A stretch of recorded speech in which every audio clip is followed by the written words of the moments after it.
읽은 잠언 14장 30절의 말씀, 27장 4절, 갈라디아서 5장 25절에서 26절의 세 본문의 말씀을 우리가 가지고 시기와 질투에 덫에 걸리지 말라라는 말씀으로 오늘 이 시간 하나님의 말씀을 통하여 은혜를 나누기를 원합니다.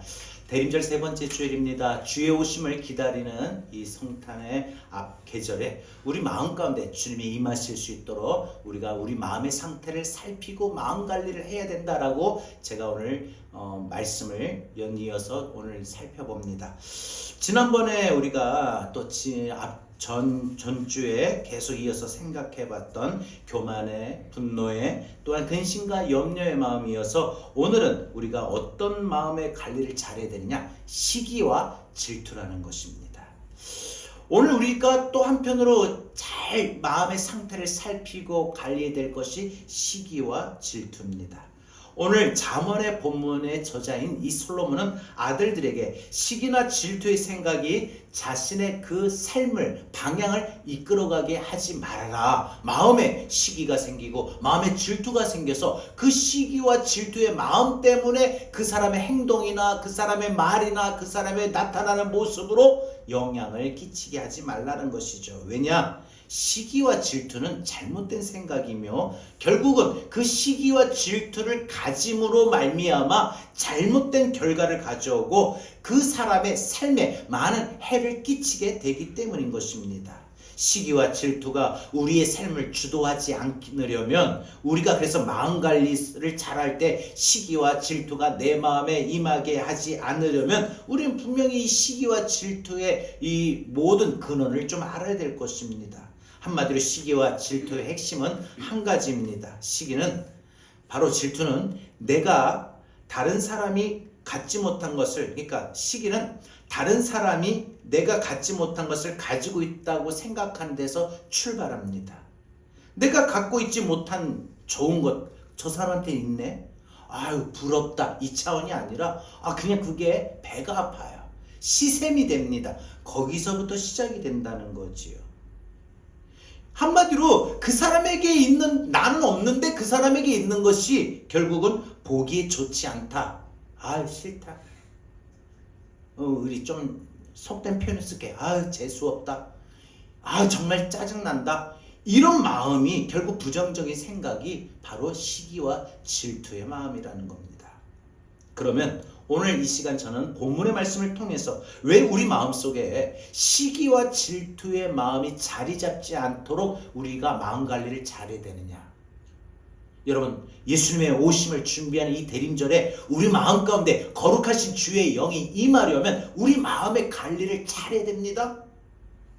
교만도, 또한 분노도, 근심도, 염려도 우리가 관리를 잘해서 없애야 되지만 오늘은 특별히 시기와 질투라는 거, 이 마음의 관리를 잘해야 될 겁니다. 그럼 오늘 말씀을 통해 은혜를 나누기를 원합니다. 첫 번째로 시기와 질투의 근원을 알아야 돼요. 시기와 질투가 어떤 데서 나타나는가?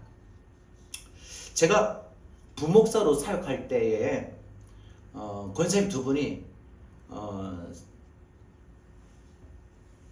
제가 처음 경험했던 건데 싸웠어요.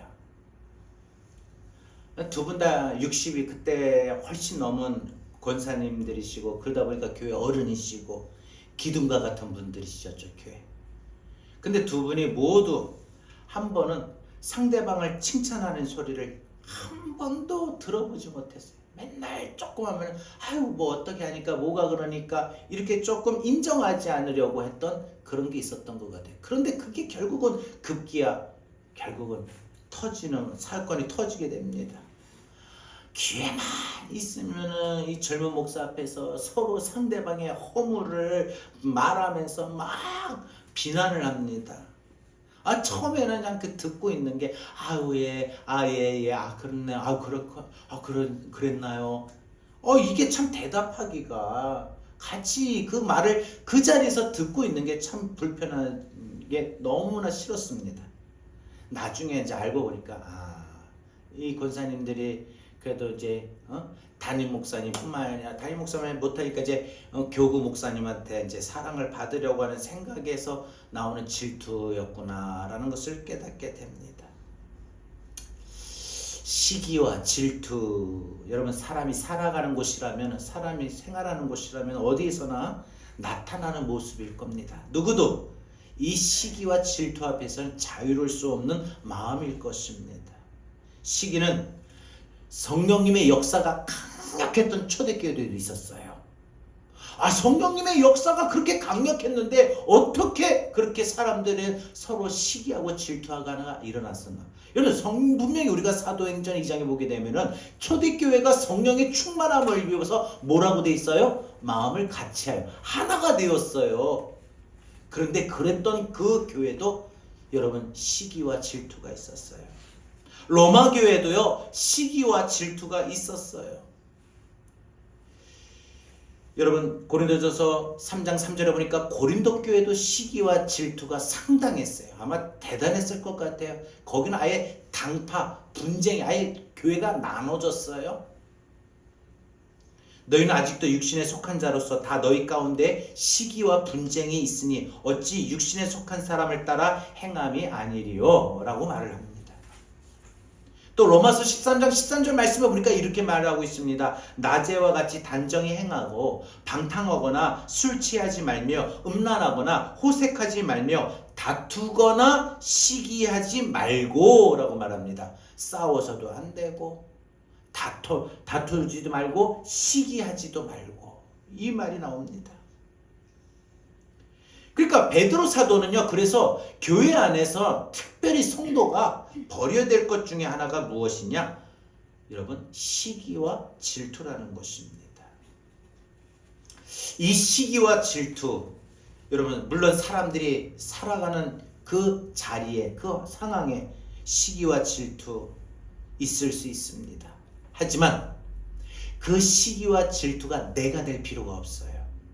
한마디로 내가 살아가는 동안에 누구한테 시기의 대상이 될 수 있어도 내가 시기하는 사람이 되어서는 안 된다는 겁니다. 아멘. 여러분, 내가 시기를 받아야 할지언정 시기하는 사람이 되어서는 안 됩니다. 누군가가 나를 시기하는 일이 있어도 내가 시기하는 사람이 되어서는 안 된다는 거예요. 왜 성경은 우리에게 이렇게 시기하고 질투하지 말라, 투기하지 말라라고 할까요? 여러분, 잘 들으세요. 그것은 자신 안에 있는 이 죄의 쓴뿌리의 시작이라고 할 수 있는 이 불만과 욕심에서 나온 것이기 때문입니다. 여러분, 가만히 보면 이스라엘의 역사를 살펴보면요, 이스라엘 백성들이 하나님의 선민 아닙니까? 그런데 그들이 죄악의 온상이 된 것은 한마디로 그들은 불평의 시작이었습니다. 광야 생활을 보세요. 추우면 춥다고, 더우면 덥다고, 배고프면 배고프다고, 목마르면 목마르다고 늘 어땠어요? 하나님 주실 줄 믿습니다. 참고 기다렸던 게 아니라는 거예요. 그들은 항상 하나님 앞에서 이와 같이 불평했어요. 불만족이었어요. 여러분, 또한 욕심이라는 겁니다. 시기와 질투는 다른 사람이 자신보다 좋은 것을 가지고 있다는 것에 대한 불만족입니다. 나는 없는데 왜 저 사람한테 저게 있지? 우리 아이들 보면 그때 우리 아이들이 성향이 좀 비슷한 것 같아요. 애들이 키우다 보면 다 그러잖아요. 특히 애들이 여러 명 있을 때는 나는 하나 주는데 누군 두 개 주고, 심지어 보니까요, 반려견 있잖아요. 집에서 형편이 되는 분, 어떤 분들은 고양이도 키우고 개도 같이 키우고 개 몇 마리, 또 개 종도 다르고 이런데 사료를 주는데 보니까 어떤 데는 사료를 뭐 주면 이만큼 주면은 요렇게 먹는데 지 밥그릇 먹다가 옆을 봐요. 주인이 또 주는 걸 봐요. 이제는 왜 쟤는 저만큼 주고 나는 왜 요만큼 주지? 쟤는 왜 맛있는 거 주고 나는 맛도 없는 거 주지? 쟤는 뼈다귀 주는데 왜 나는 아무것도 없지? 이렇다는 거지요. 비교가, 쉽게 말해서 비교에서부터 이미 그 시작이 온상이 되는 겁니다. 여러분, 내가 가지고 있는 것에 자족하고 만족하면 우리가 비교가 안 됩니다. 하지만 내가 가지고 있는 내 모습에, 내 삶에 늘 불만족스러운 것이 내가 마음속에 나 자신도 모르게 알게 모르게 자리 잡았기 때문에 나는 없는데, 나는 갖지 못했는데, 나는 이런데 저 사람은 저렇네, 저 사람은 가졌네, 저 사람은 나보다 더 낫네, 이런 비교의식이 결국은 무엇입니까? 불만족의 시작입니다. 여러분, 그러니까 한마디로 자기가 관심이 없는 것에는요 불만이 없어요. 그러잖아요. 자기도 갖고 싶은 것, 다른 사람이 있는데 자기 소유하지 못할 때, 그때 시기가 나타납니다. 근데 자기가 관심이 없는 것은요, 그 사람이 가지든 말든, 그 사람이 더 받든 안 받든, 그 사람이 있든 없든 관심이 없는 거예요. 관심이 없어요. 그러니까 관심이 없으면 그런 거에 시기도 질투할 마음도 안 생긴다는 거죠. 여러분, 우리가 갖고 싶은 거, 내 모습을 보면서 비교해 보는 거 참 많고 다양하죠. 그게 때로는 물건일 수도 있어요. 나는 이것도 없는데 쟤는 저렇게 했네. 나는 명품백 하나도 없는데 내 친구는 뭐 명품백을 돌려가면서 메고 오네. 어떤 지위일 수 있습니다. 나는 지금 아직도 이게 진급을 못했는데 저 사람 벌써 나보다 늦게 들어 있어야 했는데 벌써 나보다 더 빨리 진급을 하네. 또 사랑에 관심일 수 있어요. 누군가에게 사랑을 받는 사람을 볼 때 나는 사랑받지 못한다는 것에 대해서, 또 누군가를 사랑하는 것도 마찬가지입니다. 그러니까 여러분, 이런 마음이 생기는다는 것이 결국은 문제의 시작입니다. 내가 갖고 싶은 것, 내가 얻고 싶은 것이 다른 사람이 누리게 될 때, 다른 사람이 가지고 있는 거 볼 때, 다른 사람에게 있는 걸 볼 때 단지 좋다, 보기 좋다, 가방이 참 이쁘다, 옷이 반짝반짝거리니까 참 이쁘다, 이렇게 부러움으로 끝나면 괜찮은데, 결국은 그 부러움이 어떻게 돼요? 시샘이 됩니다. 시샘은 결국 우리 안에 이 불만족이라고 하는 이 씨앗이 결국은 튀어버리게, 싹이 자라게 만들어버려요. 그래서 그 불만족을 통해서 결국은 자신이 스스로 분노를 일으키게 되고, 그 상대방이 나는 없는데 재밌다라는 그것으로 해서 미움이 되고 진노가 되죠. 여러분, 이따금씩 사회에서 가끔 우리 일어나는 범죄에 대해서 볼 때 뭐라고 했습니까? 묻지마 폭행, 묻지마 폭행, 이런 거 왜 이러는가? 나는 없는데 쟤 있다고. 나는 이런 차 타는데 쟤는 똥차 타고, 저 사람은 좋은 차 타고. 그냥 시샘이 나가지고 옆에 지나가다가 왜 제 차 그냥 쫙 안 보니까 그냥 쫙 칼로 긁어가고. 여러분, 이런 일들이 왜 일어나느냐? 오늘날 많은 현대인들에게 있어서 이런 병폐적인 이런 마음의 문제 상황이 왜 그러냐? 물론 마귀가 모든 사람의, 현대에 살아가는 이 시대에 마귀는 사람의 마음의 밭에 이미 많은 예수님이 예언하셨던, 예수님이 이미 오래전부터 말씀하셨던 돌짝밭, 가시밭, 이런 모든 밭을 이 마귀가 움켜잡은 거예요. 그래서 문화로도 움켜잡고, 정치로도 움켜잡고, 어떤 사람의 생각이나 사상이나 이념이나 모든 가치관에 어떤 달라지는 것들로 인해서 이미 그 마음을 딱 사로잡은 거예요. 이따금씩 가끔 가다가 세상이 너무 삭막해진다라는 걸 느끼게 됩니다. 옛날에는 안 그랬는데 사람의 마음의 밭이 이미 마귀가 사로잡아서 그런 거예요. 근데 그 마음에 결국은 알고 보면 모든, 어떻게 보면 발단의 시작이 그거 같아요. 시샘입니다. 시기입니다. 질투입니다. 다른 사람을 축하해주고, 다른 사람에게 좋은 것을 좋은 것대로 봐주면 되는데 안 그런 거예요. 심지어 그게요, 가족들 간에도 그래요. 형제들 간에도 그래요. 형제들끼리 모여도 그래도요. 형제들 간에도 모일 때 어떤 자리에서 누가 뭐 있다, 뭘 했다, 어떤 삶이다, 어떤 상황이다 하면은 그보다 못한 형제들은 어떻게 돼요? 처음엔 기가 죽어요. 하지만 그 마음속에 기가 죽는 것으로 끝나지 않냐고, 부러움으로 끝나지 않냐고, 결국은 시샘이 되고 시기가 되고, 친구 간에도 어떤 관계든 간에 여러분, 이 시기와 질투라는 것은 결국은 여러분 처음에 우리 생각할 때 가볍게 볼 것이 아니라는 겁니다. 어찌 보면은 우리가 지금까지, 제가 지금 계속 연속적으로 이 주마다 이어지는 이 말씀 속에서 예수님의 오심을 준비하는 우리 마음의 밭에, 예수님이 내 마음에 임하기 위해서 내 마음의 관리를 어떻게 되는가 살펴보는데, 어떻게 보면 교만, 어떻게 보면 분노, 어떻게 보면 근심과 염려, 이거 못지않은 것이 이 시기와 질투 같아요. 시기와 질투는요, 어찌 보면은 우리에게 처음엔 표도 안 나는 마귀가 그렇게 이 우리의 마음을 사로잡기 위한 전략입니다. 여러분, 사실 이 투기에 대해서는 그래서 언제나 가까운 사람에게 대상이 됩니다. 멀리 있는 사람과 아무런 상관없는 사람에게는 시기와 질투가 생기지 않아요. 내 곁에 나와 함께 했던 사람에게 있어서 질투가 생깁니다. 그래서 사촌이 땅을 사면 배가 아프다라는 말이 내가 아는 사람이 잘 되는 것에 대해서 시기를 표현한 거죠. 나와 아무런 상관이 없는 사람이 큰 물건을 사도, 큰 차를 타도, 좋은 옷을 입어도, 좋은 것을 가지고 있어도 아무런 감정이 없는데, 내가 알고 있는 이웃이 누군가가 좋은 차를 타고 좋은 물건을 갖고 좋은 것을 얻으면 갑자기 배가 아프지는 거예요. 동네에서도 마찬가지고 집안에서도 형제들 간에도 마찬가지 아닙니까? 그럼 우리가 두 번째로 생각해 볼 것은 이 시기와 질투는 결국 근원지르는 결국은 사람의 마음이라는 것이었고, 그러면 두 번째 우리가 이 시기와 질투는 우리가 하나님에 대한 죄악입니다. 시기와 질투는 사람의 감정으로 끝내서는 안 돼요. 결국은 이 사람이 품게 되는 이 감정이 하나님께 대한 악이라는 겁니다. 하나님께 대한 죄라는 겁니다. 특히 믿는 자들이 마음에 왜 관리를 잘해야 되느냐? 우리 마음에 이런 것만 품고 있어도 하나님 앞에 죄 짓는 거예요. 내가 행위로 어떤 액션이 없어도 마음에 품고 있었다는 이 자체 하나만이에요. 이 하나만으로도 그걸 느꼈던 거, 그 마음을 내가 품고 있었다는 거, 그 하나만으로도 하나님 앞에 죄악이 된다는 겁니다. 이거 아셔야 되는 거예요.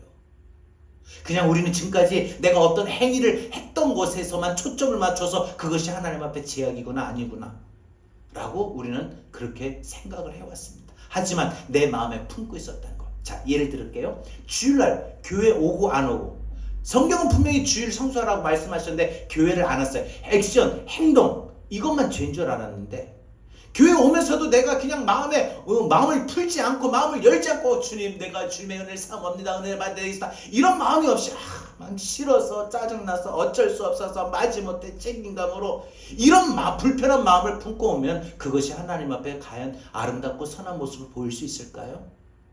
물론 예배에 안 나온 자리보다 나온 자리는 그래도 귀합니다.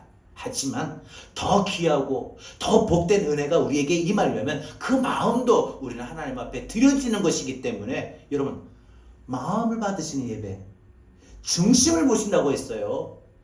예배 안 나오는 것보다 나오는 게 좋지만 이왕이면 복된 은혜가 우리에게 임해야 될 거 아닙니까? 오늘 예배 자리 통해서 내가 하나님 앞에 복되고 귀한 은혜를 받아야 되는 것 아닙니까? 그러려면 내 마음을 먼저 받으시는 하나님 앞에 내 마음이 어떤 가짐이냐, 지금 어떤 상태로 예배 드리느냐, 이것이 정말 우리는 여러분 다시 한번 생각해야 될 부분인 것 같습니다. 그래서 시기와 질투의 생각과 행동의 깊은 바탕에는요, 결국 무엇이 깔려 있느냐? 자기 우월감. 이 자기 우월감이라는 것이 이 사람의 마음에 이미 깔려 있습니다. 내가 저 사람보다 더 낫지. 근데 왜 그런 거 있잖아요. 똑같이 이제 식사하는 자리에서 밥을 했어요. 늘 느꼈던 게, 내가 그래도 나는 지금 내가 식당에서 지금 내가 일도 하고, 내가 지금 이 요리사 자격증만 해도 몇 개고, 내가 지금 얼마나 지금 교회에서 내가 얼마나 오랫동안 내가 이 식사를 해왔는데, 근데 식사도 뭐 식당에서 일을 안 하는 것도 아니고 자격증 있는 것도 아니고 이랬던 사람, 하다못해 나보다 훨씬 더 못하다고 스스로 생각했던, 나하고 비교가 안 되지 했던, 나는 그래도 직업이 셰프고 요리사고 내가 이런 일도 하는데 비교가 안 되죠. 당연히 안 되죠. 그런 자기 우월감이 있어요. 그런데 딱 사람들이 이 자기보다도 그 상대방 음식이 더 맛있다고 할 때 그때 시샘할 수도 있는 거예요. 여러분, 내가 저 사람보다 더 낫지, 내가 저 사람보다 못한 게 뭐가 있어 라는 이 생각 때문에 결국은 시기가 일어납니다. 저 사람이 나보다 나은 것이 하나도 없다고 생각하는 것 때문에 질투하게 되는 것이지요.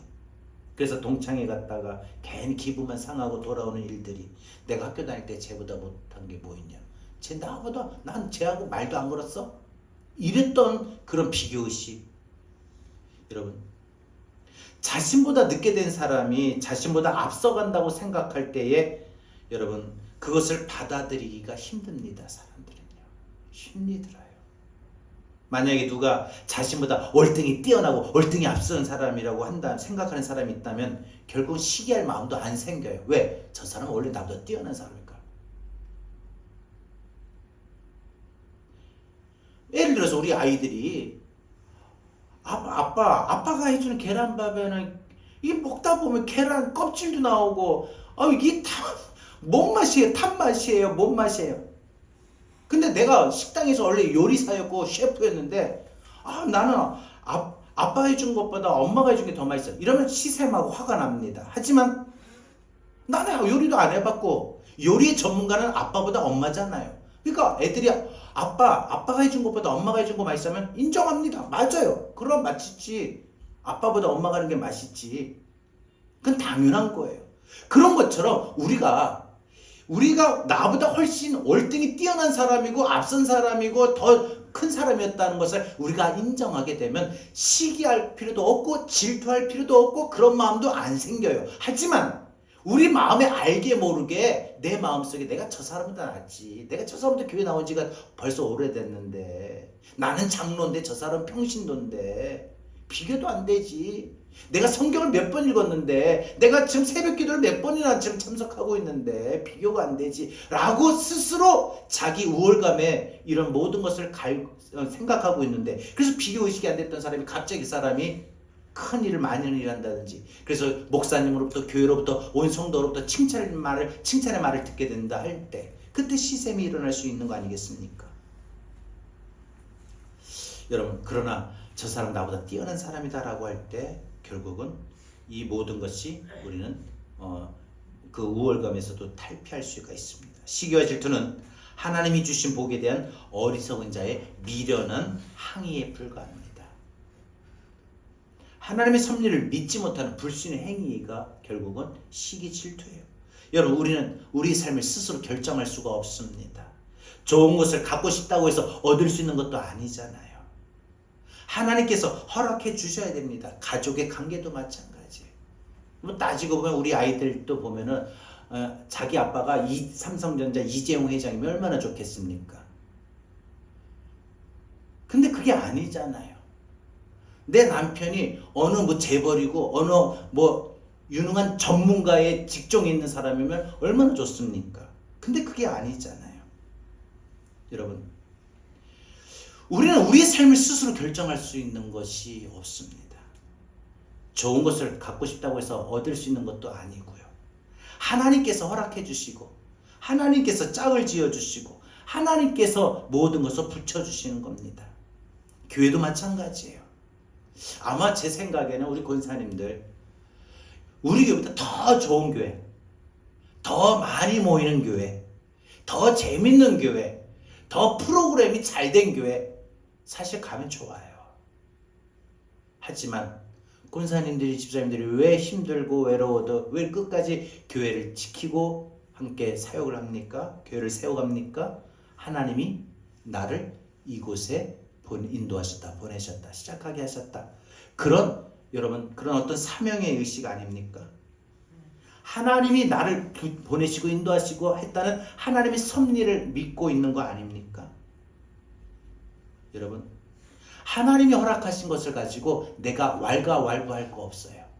나는 내 부모는 내 더 좋은 부모 만날 수 있는데, 나는 내 뱃속에서 태어난 놈이 왜 이런 놈이 태어났는지 몰라.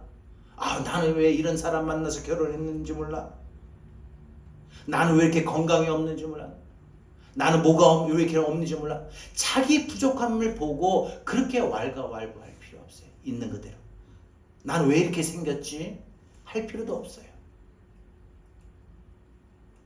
여러분, 하나님이 허락하신 것, 다시 한번요, 하나님이 허락하신 것을 가지고 왈가왈부할 수가 없어요. 지금 내 모습, 주어진 내 삶의 상황들, 하나님이 인도하시고 하나님의 섭리고 하나님의 계획이라고 믿으신다면, 여러분, 더 이상 지금 내 모습에 대해서 왈가왈부하지 마십시오. 복을 받을 사람이 하나님의 뜻에 있어서 복을 받았다면 내가 그 사람을 저주한다고 해서 저주할 수 있는 게 아니에요. 그 사람이 복을 받을 만한 됐으니까 하나님 주신 거지. 왜 저 사람한테 나는 왜 없지? 하지 마시고요.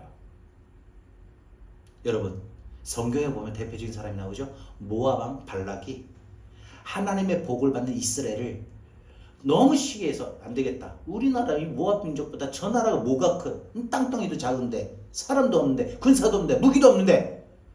그러니까 막 화가 나는 거예요. 그래가지고 어떻게 합니까? 하나님의 복을 받아서 저렇게 됐다고? 좋아. 그럼 내가 저주를 해야 되겠다. 그래서 발람을 통해서 이 저주를 빌어달라고 합니다. 하나님의 복이 물러가고 하나님의 그 저주가 임하게 달라고 발람 선지자를 불러가지고 이 모압 왕 발락이 발람 선지자를 고용하고 이스라엘에게 저주를 하게 합니다. 근데 하나님의 답변은 뭐라고 그랬어요? 꿇어앉고 누움이 수사자와 같고 암사자와도 같으니 일으킬 자가 누구이랴? 너를 축복하는 자마다 복을 받을 것이요 너를 저주하는 자마다 저주를 받을 것이로다. 여러분, 믿음으로 하나님을 앞세우고 하나님의 역사에 따라서 골리앗을 물리치고 돌아온 다윗을 향한 사람들의 찬사를 들었던 사울 왕인 사울은 천천히요 다윗은 만만히로다 할 때 그 말이 결국은 사울 왕은 다윗을 향하여 저 말을 왜 다윗이 듣지? 그리고 뭐야? 나는 천천인데 제복은 만만? 이런 하면서 이 사울 왕은 갑자기 그 말소리를 듣고 아마 이 다윗에 대한 시기와 시샘이 일어났을 겁니다. 자기가 받아야 할 찬사고 자기가 받아야 될 영광인데 다윗이 받는다, 다윗에게 돌아갔다 생각하니까 결국은 사울 왕 마음의 시샘으로 인해 가지고 다윗을 죽이려고 마음을 먹게 된 것입니다. 여러분, 결국은 비교의식에서 나타난 이 시샘과 시기와 질투가 결국은 어떻게 됩니까? 사울 왕의 마음에 죄악의 온상이 되어서 결국은 다윗을 죽여야 되겠다라는 결국 살인을 저지르려 하는 끔찍한 죄의 눈덩이가 되어버린 것입니다. 여러분, 하나님의 뜻을 거역하는 것이며 하나님의 축복의 흐름을 막는 것이 결국은 시기와 질투다. 그래서 여러분, 이 시기와 질투는 다시 한번요, 그냥 품고 있는 게 뭐가 죄지?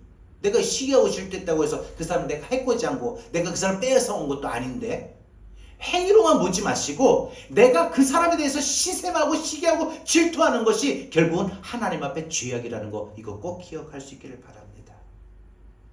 여러분, 사울왕도 그 다음에 모압왕 발락도 이런 많은 사람들이 결국은 그 마음에 시기와 질투로 인해 가지고 죄악의 온상이 되었고 하나님 앞에 죄를 범하게 되었습니다. 무엇보다 제일 중요한 것은 시기와 질투는 하나님의 뜻과 하나님의 섭리와 하나님의 계획을 부정하는 시작입니다. 그래서 하나님 앞에 죄악이 되는 것입니다. 여러분, 무엇보다 우리 자신이 받은 이 축복이 여러분 하나님의 은혜로 임하게 되는, 하나님의 섭리로 임하게 되는 것임을 여러분 깨달아라. 우리 마음 가운데 더욱더 우리가 이런 마음이 자리 잡지 않기를 바랍니다. 말씀을 읽겠습니다. 솔로몬이 자신의 아들들에게 시기하고 질투하지 말라라고 한 이유는, 하나님이 우리에게 다른 사람을 시기하고 질투하지 말라고 명하신 것은 여러분 우리에게 아무런 도움이 되지 않기 때문에, 투기는 우리에게 해를 줄 뿐 유익이 되는 것이 전혀 없습니다. 시기와 질투는 바로 절제해야 하는 분노보다도 더 나쁜 것입니다. 분노는 다른 사람의 마음을 힘들게 하지만 자신의 속은 풀릴 수 있어요. 막 미워하면 막 미워한다고 막 욕도 하고 막 죽어라 막 하면 자기는 소리를 지르니까 자기는 쾌감을 느껴요. 그러나 시기는 자신의 감정이 해소되지 않아요. 비교하면 비교할수록, 시샘하면 시샘할수록 그 마음에 시기와 질투가 자리 잡으면 자리 잡을수록 자신이 더 미치고 괴로워요. 힘들어요. 시기와 질투는 여러분 스스로 해결할 수 있는 방법이 없어요. 방법이 없어요. 더 안타까운 것은요, 이런 시기, 질투, 투기는요 결국은 자신이 망가질 때까지 점차 심해집니다. 다른 사람을 시기하고 질투하면은 내가 나아지겠는 거, 내가 좀 해소가 되겠지, 내가 기분이 좀 쾌감을 느끼겠지, 그런 것이 아니라 더 나빠집니다. 시샘할수록 더 괴로웠고요, 시기하고 질투할수록 더 힘이 든 겁니다. 시기는 어찌 보면은 죄의 늪에 빠지는 것과 같아요. 조금 빠졌는데 갈수록 발목만 잠기는 게 아니라 무릎이, 허리가, 어깨, 머리, 온 전신이 그 늪에 빠져버리게 돼버립니다. 스스로 벗어나질 못합니다. 시기와 질투는 스스로 벗어나지를 못해요. 성경은 우리에게 여러 가지 시기와 질투의 여러분 이 죄악을 소개하면서 우리 마음에 그런 생각 자리 잡지 않게 하라. 그러면 오늘 말씀의 결론, 그러면 어떻게 되냐? 사랑의 은혜를 키우는 겁니다. 그래서 오늘 이 시간 사랑의 찬양을 한번 부를 때 사랑이 뭔가? 사랑이 있어야 시기와 질투가 내 마음에 임하지 않습니다. 여러분, 주님의 오심을 우리 마음속에 준비하고 주의 거룩하신 영이 임하기 위해서는 내 마음에 시기와 질투 이 자리 잡지 않기를 바랍니다. 근데 살면서 시기와 질투는 안 할 수 없어요. 품지 않을 수는 없을 것 같아요. 하지만 주님이 우리에게 베풀어 주신 내 마음의 사랑의 은혜가 커진다면 시기와 질투는 자연스럽게 빠져나가게 될 겁니다. 오늘 이 시간 말씀 생각하면서 우리 함께 찬양하고 주신 말씀 붙들고 주의 오심을 준비하는 대림절 세 번째 주일에 내 마음의 시기와 질투의 마음이 아니라 하나님 사랑의 마음이, 사랑의 은혜가 더 크게 임하게 해달라고 우리 이 시간 주의 말씀을 들고 기도하길 원합니다. 사랑은 언제나 오래 참고, 사랑은 언제나 오래 참고,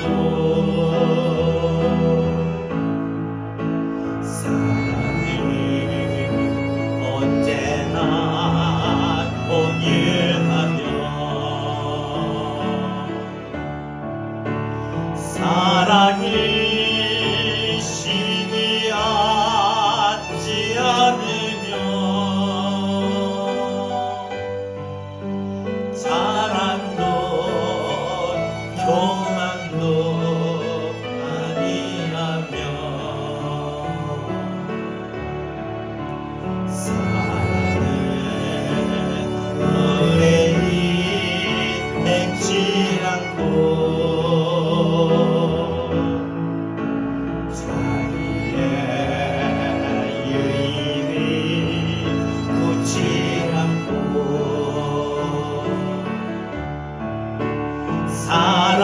사랑이 성내지 아니하면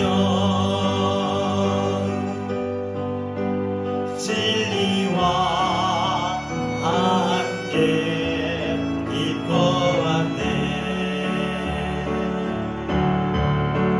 사랑은 모든 것 감싸주고 바라고 믿고 참아내며 사랑은 영원토록 변함없네. 믿음과 소망과 사랑이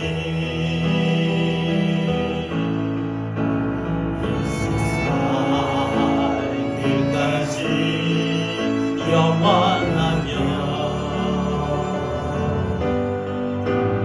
믿음과 소망과 사랑 중에 그 중에 제일이 사랑이라.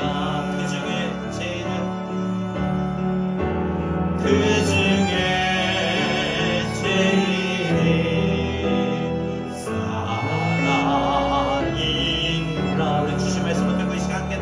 기도합니다. 주여 하나님, 우리가 이 땅에 살아가는 동안에 주의 오심을 준비하는 대림절에 우리 마음의 갈래를 잘 하기 위하여 하나님 우리 마음 가운데에 오늘도 이 시간 저희에게 시기와 질투의 마음이 임하지 않도록 하나님 자리 잡지 않도록 오늘 주신 말씀 주여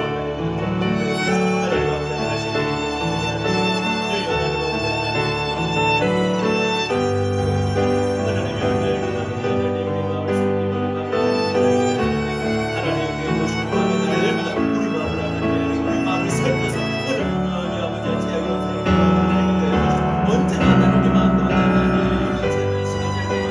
사랑의 마음을 가지고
믿음과 소망과 사랑 중에 그 중에 제일이 사랑이 사랑은 모든 거 감싸주고 한 번만 더 고백할까요? 사랑은 모든 거 감싸주고 바라고 믿고 참아내는 것 바라고 믿고 참아내며 사랑이 항상 변함이 없는 게 사랑입니다. 변치 않는 것이 사랑입니다. 믿음과 소망과 사랑이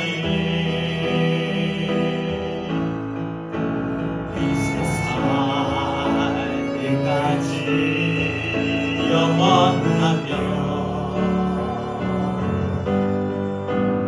믿음과 소망과 사랑 중에 그 중에 제일이 사랑이라 그 중에 제일이 사랑이라. 이번 한 주간 우리가 살아가는 동안에 하나님이 부어주실 사랑의 은혜가 하나님 내 마음에 크게 임하게 하여 주셔서 내가 마음속에 나도 모르게 자라고 죄악의 온상이 되고 하나님 앞에 죄악이 되는 시기와 질투가 내 마음에 사라지게 달라고. 그래서 하나님 앞에 모든 은혜 감사하며 살아갈 수 있는 이번 한 주간 여러분의 삶이 되기를 바랍니다. 이제 우리 주 예수 그리스도의 은혜와 하나님 아버지의 극진하신 사랑하심과 보혜사 성령님의 감화 감동 내주 교통하신 은혜가 시기와 질투는 죄악의 온상이며 하나님 앞에 죄악이 되는 시작이기에 사랑의 은혜가 우리 마음에 충만하여 우리 마음에 자리 잡지 않는 시기와 질투, 우리 마음에서 자리 잡았다 할지라도 시기와 질투를 벗어버리고 마음관리를 하여 주님의 오심을 준비하는 한 주간의 삶이 되기를 다짐하고 이제 삶의 현장으로 나아가는 주의 사랑하는 모든 성도들 머리 위에 이제로부터 영원토록 함께 있을지어다. 아멘.